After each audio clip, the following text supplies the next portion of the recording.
Paz e alegria, amado jovem.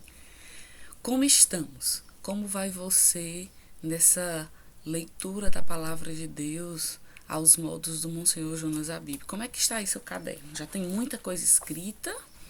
Espero que sim. Vamos lá para o terceiro capítulo da primeira carta de São João. Antes, algumas observações. Lembrando, nós somos convidados a escrever aqui no nosso diário espiritual, colocando os princípios, as promessas e as ordens de Deus. Esses 3 itens que a gente encontra na palavra, que Deus quer nos falar de maneira mais direta. Um outro ponto, gente. Sempre que você terminar a sua leitura do dia, né, o seu estudo bíblico do dia, você também é convidado a fazer 2 anotações complementares. A primeira, qual é a mensagem de Deus para mim hoje, através dessa palavra? O que é que saltou mais aos meus olhos? O que é que mais tocou o meu coração? O que é que eu sinto que é Deus falando para que eu viva hoje? Você vai anotar isso sempre que você terminar o estudo de um capítulo, tá bem? A segunda anotação que você também deve fazer ao terminar. Como é que eu posso colocar isso em prática? São João esses dias vem nos desafiando a respeito do amor, não é? Então, a gente precisa fazer essas 2 perguntas e escrever também, tá certo? Vamos lá. Primeira carta de São João, capítulo 3. Considerai com que amor nos amou o Pai, para que sejamos filhos de Deus. E nós o somos de fato. Olha só, eu quero aproveitar para dar uma explicação com esse versículo 1. Não sei se você conhece. Perceba como esse versículo aqui ele é bem grande, né? Ele vai considerar com que amor nos amou o Pai, para que sejamos chamados filhos de Deus. Aí tem um ponto, tem uma primeira frase. Depois ele diz, e nós os somos de fato. Depois tem um segundo ponto. E a frase continua até, por isso o mundo não nos conhece, porque não o conheceu. Aí, a gente costuma fazer, na verdade, a gente, orientado pela igreja, uma divisão em versículos 1a, 1b e 1c, quando ele é muito longo. E geralmente a gente divide junto com as pontuações. Então, eu posso dizer que de considerar até filhos de Deus, nós temos o versículo 1a. E nós o somos de fato, o versículo 1b. É a segunda parte dessa frase. E a parte final de por isso, até que o conheceu, o versículo 1c. Deu para entender? É a forma como a gente subdivide os versículos para que eles fiquem menores. Então, o primeiro princípio aí é o versículo 1b, essa frase tão pequenininha. E nós o somos de fato, nós somos filhos de Deus. Amados, anote aí no seu caderno como um princípio eterno. O mais bonito de todos, o mais belo de todos, o que dá sentido à minha e à sua vida. Nós somos filhos de Deus. Nós não somos coisas de Deus, nós não somos criaturas de Deus. Deus nos criou como filhos. Deus nos olha como Pai, Deus nos ama como Pai. E Deus quer se relacionar comigo e contigo, como pai e filho, como pai e filha. Essa é uma linda verdade, um lindo princípio, o mais belo de todos, e que resume aquilo que nós encontramos nas Sagradas Escrituras. Vamos continuar. Por isso, o mundo não nos conhece, porque não o conheceu. Caríssimos, desde agora somos filhos de Deus, mas não se manifestou ainda o que havemos de ser. Sabemos que quando isso se manifestar, seremos semelhantes a Deus, porque o veremos como Ele é. E todo aquele que nele tem a esperança torna-se puro, como Ele é puro. Todo aquele que peca transgride a lei, porque o pecado é a transgressão da lei. Eis aí um outro princípio eterno. Todo aquele que peca transgride a lei. Busque sempre quando você for escrever, escreve aí no seu caderno o princípio e não coloca só o versículo, mas escreve o versículo. Porque à medida que a gente vai escrevendo, por que é que o Monsenhor Jonas insiste tanto na escrita? À medida que a gente vai escrevendo, a gente vai fixando ainda mais a palavra. A palavra vai se enraizando cada vez mais no nosso coração, na nossa mente, na nossa vida. Então, escreve aí também no seu caderno, né? Todo aquele que peca transgride a lei, porque o pecado é transgressão da lei. De qual lei? Da lei eterna, da lei divina, que está aqui na palavra. Por isso que a gente precisa conhecer a Bíblia, por isso que a gente precisa ter esse desejo de ler a palavra, de conhecer a palavra, ter esse propósito de ler a palavra de Deus inteira, toda a Bíblia, do Gênesis ao Apocalipse. Sabeis que Jesus apareceu para tirar os pecados e que nele não há pecado. Todo aquele que permanece nele não peca. E todo o que peca não o viu nem o conheceu. Um outro princípio eterno. São João está aqui nos catequizando a respeito de algumas verdades eternas da nossa fé. Da Santa Igreja Católica abraça e nos ensina. Jesus apareceu para tirar os pecados, foi para isso que ele veio, foi por isso. Numa grande manifestação de amor, Deus Pai envia Jesus, Jesus aceita vir ao mundo para poder nos livrar de todo o pecado, nos libertar da morte que o pecado oferece. E que em Jesus não há pecado. Essa frase vai ser importante para daqui a pouco a gente, no versículo 9, a gente entender uma afirmação que São João faz. Continuemos. Filhinhos, ninguém vos seduza. Jovens, cuidado. O mundo gosta de seduzir a gente demais. E eu falo isso porque eu já passei por isso. Vivi uma fase da minha vida assim que entrei na renovação carismática de que Deus me atraía de um lado e o mundo me atraía do outro. Eu costumava brincar, era como se tivesse duas criaturinhas aqui, né? Um anjo bom e o diabinho. O anjo bom me dava conselho a respeito das coisas de Deus e o diabinho ficava dizendo, não é besteira não é pecado não, vai, só um pouquinho. Então, cuidado, filhinhos, cuidado, jovens, para que o mundo não vos seduza. Aquele que pratica a justiça é justo, como também Jesus é justo. Aquele que peca é do demônio, porque o demônio peca desde o princípio. Eis porque o Filho de Deus se manifestou para destruir as obras do demônio. Todo o que é nascido de Deus não peca, porque o germe divino reside nele, e não pode pecar porque nasceu de Deus. Atenção para esse versículo 9. Esse versículo 9, ele traz um princípio eterno. Você pode aí também escrever no seu caderno. Mas atenção para que você não seja como os nossos irmãos evangélicos que querem traduzir as coisas ao pé da letra. E aí acabam não entendendo o que a palavra quer dizer. São João nos diz que todo que é nascido de Deus não peca. Gente, a nossa imagem e semelhança de Deus é de ter uma alma, de ter uma vida sem pecado. Foi para isso que Deus nos criou. Mas vem a concupiscência do pecado lá do pecado original. E isso rompeu essa graça de Deus em nós, de não termos pecado. Mas essa é a nossa essência. Aquele que é de Deus não peca.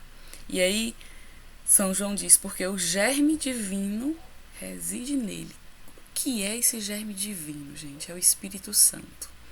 E aqui eis uma verdade. Não pode pecar porque nasceu de Deus. Se mesmo nascendo com o pecado original, quando nós somos batizados, nós recebemos o Espírito Santo de Deus. E esse Espírito Santo de Deus é capaz de nos santificar, de nos afastar de todo pecado. O que é que acontece? Nós não nos deixamos guiar pelo Espírito Santo. E aí acabamos pecando. Eis aí um grande argumento para que a gente se decida pela santidade todos os dias. Para que a gente deseje de coração ser conduzido pelo Espírito Santo de Deus todos os dias, sabe? Como o próprio Monsenhor Jonas a Bíblia ensinava, escutei muito dele isso nas suas catequeses, nas suas pregações. Acorde, levante de manhã e diga: bom dia, Espírito Santo, o que é que nós vamos fazer juntos hoje?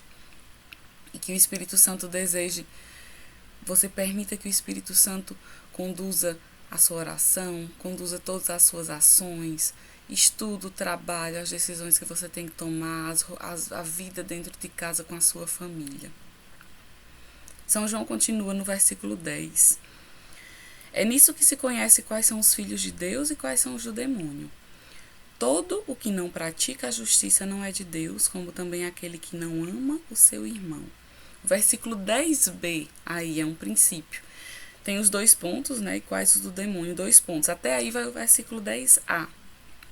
Versículo 10b. Todo o que não pratica a justiça não é de Deus, como também aquele que não ama o seu irmão. Gente, a falta de perdão nos afasta da dignidade de filho de Deus.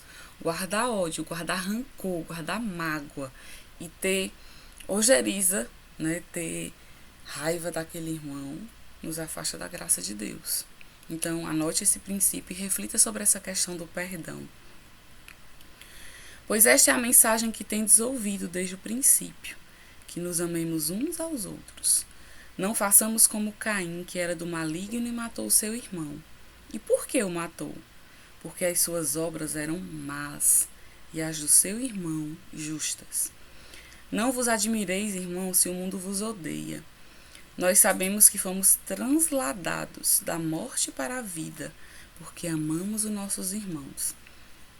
Quando Jesus nos salvou, né, ele nos tirou da morte e nos trouxe à vida. Quem não ama permanece na morte. Quem odeia seu irmão é assassino. Eis um outro princípio eterno. É duro de ouvir. Quem não ama seu irmão é um assassino. Não amar o irmão corresponde a matá-lo. Porque muitas vezes quando a gente odeia alguém, a gente quer tirar aquela pessoa da nossa vida. A gente mata aquele irmão, né? Ele fica morto mesmo ainda estando vivo. E ele fica morto para nós. E a gente muitas vezes mata o irmão com as nossas palavras, com as nossas ações. Então, anote esse princípio. É um princípio forte, mas é um princípio que a gente precisa se dispor a viver. Nisto temos conhecido o amor. Jesus deu a vida por nós. Também nós outros devemos dar a nossa vida pelos nossos irmãos. Outro princípio eterno. Que é que você, e aí até sugiro como reflexão no final, né, com a mensagem dessa palavra para nós hoje. O que é que você tem feito? Você tem dado a vida pelas pessoas? Você tem dado a vida pelos irmãos? Quem possuir bens deste mundo e vir o seu irmão sofrer necessidade, mas lhe fechar o coração, como pode estar nele o amor de Deus? São João é duro. Meus filhinhos, não amemos com palavras nem com a língua, mas por atos e em verdade. Esse versículo 18, gente, não sei vocês, eu colocaria como uma ordem. São João está sendo bem enfático. Até então ele vem dando os princípios, ele vem nos aconselhando a não amar, a não guardar rancor. Mas aqui ele é mais enfático. Meus filhinhos, não amemos com palavras nem com a língua, mas por atos e em verdade. Deixe de mimimi. Não adianta só você dizer que ama. São João está dizendo que não é mais para a gente ser carinhoso, que não é mais para a gente demonstrar afeto. Não é isso. São João está dizendo para nós irmos além das palavras. Não diga que ama a Deus se você não é capaz de ajudar alguém que está necessitado. Se você faz como o samaritano e dá a volta por longe daquele que está caído, precisando de ajuda. Nisso é que conheceremos se somos da verdade e tranquilizaremos a nossa consciência diante de Deus. Caso a nossa consciência nos censure, pois Deus é maior do que a nossa consciência e conhece todas as coisas. Caríssimos, se a nossa consciência nada nos censura, temos confiança diante de Deus. E tudo o que lhe pedirmos, receberemos dele, porque guardamos os seus mandamentos e fazemos o que é agradável aos seus olhos.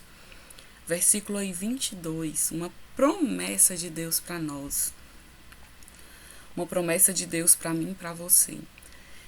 E tudo o que lhe pedirmos, receberemos dele, porque guardamos os seus mandamentos e fazemos o que é agradável aos seus olhos. Olha a promessa. Fernanda, tudo que eu pedir, Deus vai me dar. Vai, mas deixa eu te dizer um detalhe. Quando a gente guarda o mandamento, quando a gente conhece a palavra, quando a gente quer viver a palavra, tem uns pedidos que a gente não tem coragem de fazer a Deus. Que a gente sabe que são pedidos que talvez nos levem para longe de Deus. Então, a gente começa a aprender a pedir. Eu não vou pedir para Deus, eu estou num trabalho, eu não vou pedir para Deus um novo emprego. Eu vou pedir para Deus que Ele transforme aquela realidade que hoje eu estou vivendo. E, se for da vontade de Deus que o novo emprego venha, vai vir por consequência. Então, essa questão de pedir a Deus é algo que a gente precisa trabalhar enquanto filho de Deus. Eis o seu mandamento, que creamos no nome do seu Filho Jesus Cristo e nos amemos uns aos outros como Ele nos mandou. Quem observa os seus mandamentos e permanece em Deus e Deus nele. É nisto que reconhecemos que Ele permanece em nós, pelo Espírito que Ele nos deu. Algumas observações para finalizarmos. Perceba que não vai dar tempo você e eu anotarmos tudo aqui enquanto nós estamos conversando neste vídeo. A gente vai ler brevemente e aí depois você tem que se dispor. Acabou o vídeo, desligou o vídeo, vá agora ficar com a palavra. Reler de novo com calma o capítulo que nós lemos aqui, tá certo? E fazer as suas anotações. Segundo ponto, lembre das perguntas que eu pedi para você acrescentar quando você terminar tudo. Qual é a mensagem de Deus para você hoje? O que é que Deus está te falando hoje? Nessa palavra, nesse capítulo que nós lemos. E como é que de forma prática você pode colocar isso na sua vida? Você pode aplicar isso na sua vida. Por último, talvez, lendo aqui, tem alguns itens das promessas, dos princípios, das ordens que talvez não pareça para você. Não se sinta engessado. É uma discussão, mas muitas vezes aquilo que salta aos meus olhos na leitura da palavra não salta aos seus. Então, fique livre. Às vezes, olha, Fernanda não comentou aqui o versículo 5. Mas para mim, esse versículo 5, esse versículo aqui, ele é um princípio. Anote, gente. Anote no seu caderno tudo aquilo que Deus for colocando no seu coração, aquilo que for saltando aos seus olhos quando você estiver lendo a palavra, tá bom?